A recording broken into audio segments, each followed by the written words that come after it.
మాతృదేవోభవ. ఒక్క నమస్కారంబును ప్రక్కకు పోలేదు తల్లి, బాధలలోనం చక్కగా కాపాడితివే, ఎక్కడిది కరుణ నీకు ఈశ్వర గుణమా, ఎక్కడిది కరుణ నీకు ఈశ్వర గుణమా.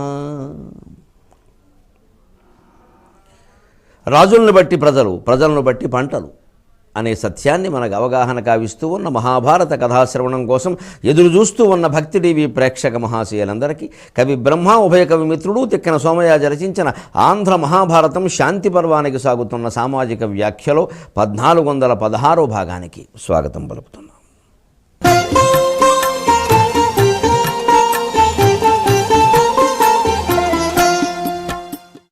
ధర్మరాజుకి భీష్ముని యొక్క ఉపదేశం నడుస్తోంది. యుద్ధ నీతులు ఎన్నో చెబుతున్నాడు. ఇప్పుడు చెప్పండి భీష్మ పితామహ, రణేచాభిముఖో హతః అంటారు కదా.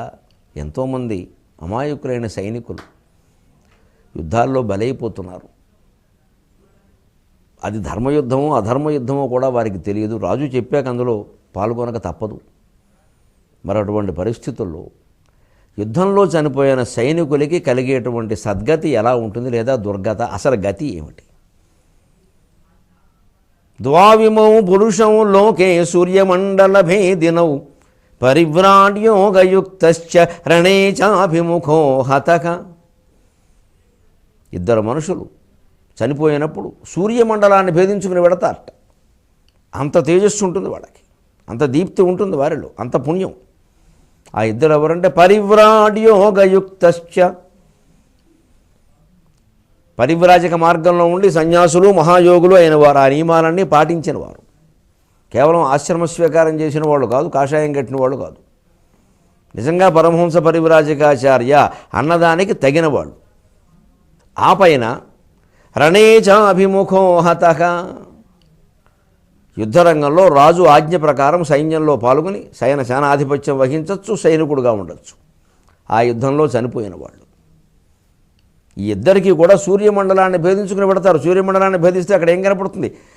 జయస్సదా సవితృమండల మధ్యవర్తి నారాయణ సరసిజాసన సన్నివిష్టక. అది సముద్రం అన్నది ఆ సూర్యమండలం మధ్యలో ఉన్నటువంటి నారాయణమూర్తి దర్శనం అవుతుంది. అందుకే సూర్యనారాయణమూర్తి అంటారు. సూర్య నారాయణ పక్కే తీసేయండి. సూర్యమూర్తి అంటే సూర్యుని విగ్రహం, మూర్తి అంటే విగ్రహం. రామచంద్రమూర్తి, కృష్ణమూర్తి, దేవుణ్ణి అంటారు కదా. ఆ మూర్తి అంటే విగ్రహం, రూపం. సూర్యమూర్తి, సూర్యుడు ఒక విగ్రహం లాంటి వాడు, ఒక రూపం. అందులో ఉన్నది నారాయణుడు. అలాగే సత్యనారాయణ స్వామి, సత్యం ఒక విగ్రహం లాంటి, సత్యం ఒక స్వరూపం, దాంట్లో ఉన్నది నారాయణుడు. అంటే సత్యాన్ని మనం పట్టుకుంటే నారాయణుడు మనతో ఉంటాడు.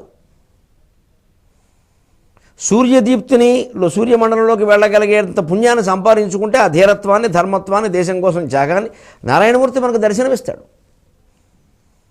అదే సూర్యనారాయణ. అలా అంటారు కదా. నిజంగా ఏ గతులు కలుగుతాయో నీ మాటతో చెప్పవయ్యా అంటే, నేను మామూలుగా చెప్పడం ఎందుకయ్యా, ఒక ఉదాహరణ చెబుతాను నీకు. అంబరీషుడు అనే రాజు ఉండేవాడు. ఈయన ఏకాదశి వ్రతం చేసిన అంబరీషుడా కాదా అనుమానం, కానీ ఉన్నాడు. మా పేరు మీద చాలామంది ఉండేవారు, ఆయన కావచ్చు.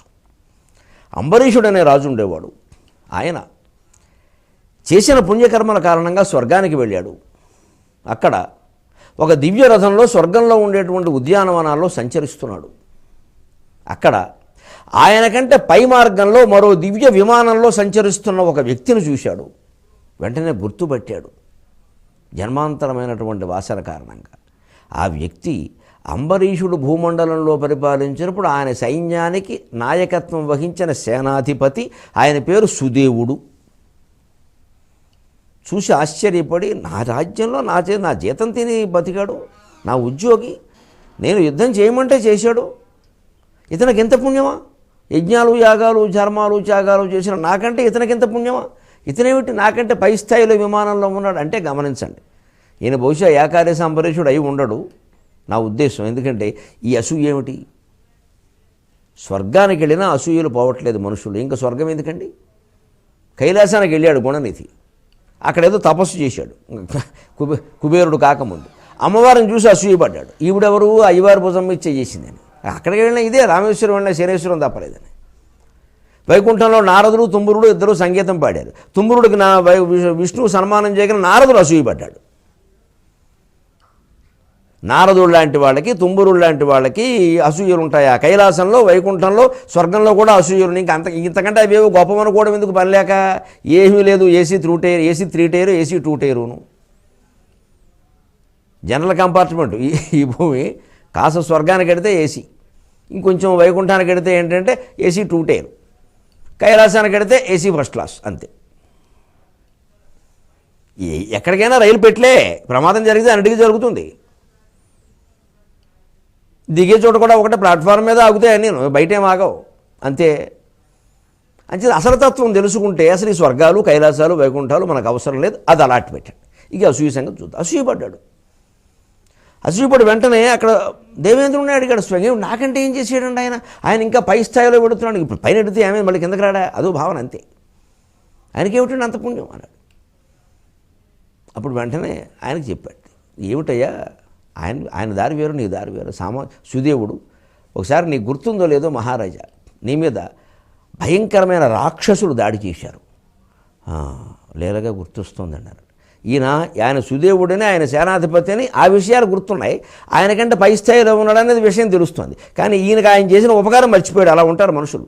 అందుకే ఈయన ఏకాదశి అంబరీషుడు కాదేమో అని నా అనుమానం.